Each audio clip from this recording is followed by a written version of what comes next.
Venezuela under President Maduro has been nothing short of an economic disaster. But Maduro has had, to be fair, lots of help, namely from us, from the United States. Washington has done everything in its power to try and cripple the Venezuelan economy. Sanctions, side deals with trade partners, cutting off Citgo's ability to do business in the United States, even putting a hold on Venezuela's gold reserves through the Bank of England.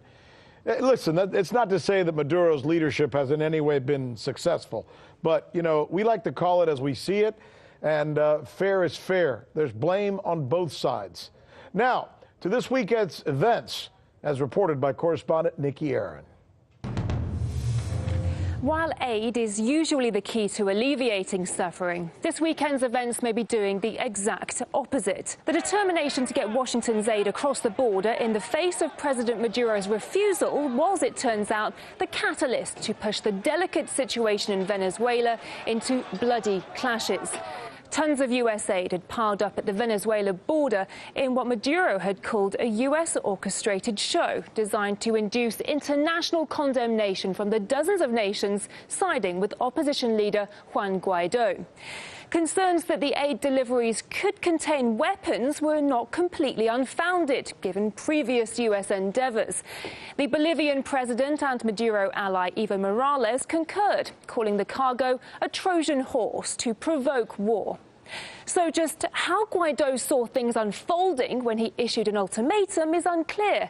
Rallying his supporters en masse to bring the U.S. trucks across the border is undoubtedly a precarious position to put people in, especially when the military remains loyal to the president. Naturally, it resulted in this.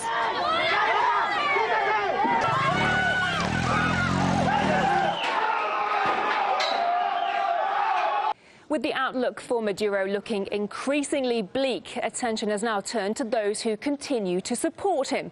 The Venezuelan military are being urged to abandon their loyalties and choose the side of Washington. Venezuela's military has a choice: embrace democracy, protect civilians, and allow in humanitarian aid, or face even more sanctions and isolation. Round of applause from their new commander-in-chief for anyone choosing to be on the right side of history. Because causing unnecessary pain and suffering is nowhere near as nauseating as the sight of U.S. trucks going up in flames, it seems.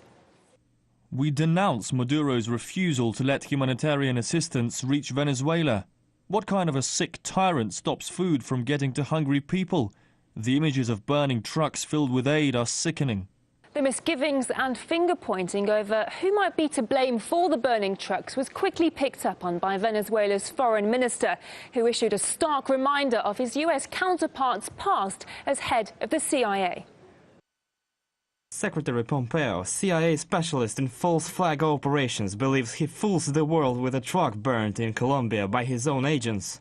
With tensions in Venezuela rumbling for months, Guaido's deadline was an opportunity to vent. The result was all-out chaos and confusion, even forcing the Red Cross to call on unknown members of the crowd to stop wearing their insignia. We've learned that there are some people not affiliated with Red Cross Colombia and Red Cross Venezuela wearing Red Cross emblems at Colombia, Venezuela and Brazil-Venezuela border. We urge them to stop doing this. They might mean well, but they risk jeopardizing our neutrality, impartiality and independence.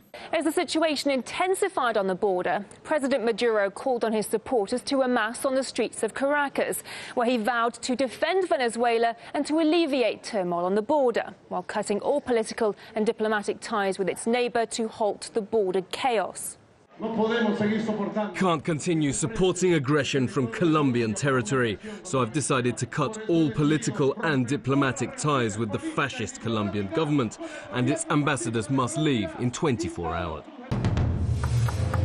John Jordan is our geopolitical expert. He's a lawyer, he's a former naval intelligence officer, and he and I do not see eye to eye on this story. As my old friend John Stewart used to say to me, why I oughta. All right, John, let's get started. Where do you see this heading? Where's this going, this situation with Maduro? Well, Sun Tzu said in The Art of War that wars are moral contests, and they're fought in the temples before they're ever won. In this case, the modern temple is the television camera, and the modern weapon is imagery. And you, the reporting on the run-up to this segment, rightly called out that the supporters of Mr. Guaido are trying to create an imagery or a set of conditions on the ground which will result in large-scale collapse of Maduro's control of the military, and this would bring this to a quick resolution.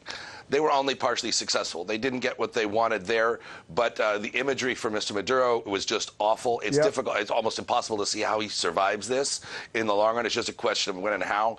But the imagery games on both sides who are at the border were fascinating to watch. You know, you're absolutely right, and I think imagery is important. I'm bothered, though, as an American, by the fact that my country is so blatantly going in there, whether you like Maduro or hate Maduro, that my country, your country, our country, is essentially just going in there and blatantly intervening in the affairs and the sovereign politics of another country. Should Americans be bothered somewhat by this? Well, that's where we disagree, Rick. I mean, it wouldn't be fun to do this if we didn't every now and then. But at the end of the day, American troops are not on the ground. This is not an intervention. Yeah. This is the recognition of our interpretation of Venezuelan law, and it's an interpretation that's shared by over 50 countries, including every other country in South America except for Bolivia. So this isn't a case of Yankee imperialism, Yankee unilateral action in South America, one of those types of horror shows. This is pretty much everybody in the world except for 3 or 4 countries. Yeah, but you know, but you know darn well that many of these countries are going along to get along. Many of them are not going to fight the United States. And by the way, you got Mexico, who's neutral, and then of course you've got countries like India, you have Russia, you have China, you have some countries in Europe. So I mean, it's not exactly all one way in this case. But I'll grant you your point, and I'm going to raise you this one. One of the things I always disagree with my Venezuelan friends in Miami when we talk about this is that the old Venezuela is as much to blame as the Chavez and Maduro Venezuela. I mean, those people had the richest country in the world. Everybody had 3 or 4 maids. Everybody had a Mercedes in their garage, and yet they allowed the poor to suffer in that country for so long. They had a poverty rate, right, prior to Chavez of 71%. Under Chavez, it went down to 21%. Can you blame the poor people for not being convinced by Chavez and Maduro, and maybe even now continuing to want to stick up for them? No, here's the tragedy, Rick. We talk about income disparity and income and oil wealth in Venezuela, or oil income. But the fact of the matter, what wealth is, and it's an entirely different concept, it's when income is spent and invested and jobs are created. It's not a zero-sum game. Wealth requires the rule of law, a level playing field, and that wasn't there in Venezuela. So there was never able to actually have actual wealth creation. All they were doing was divvying up oil revenues.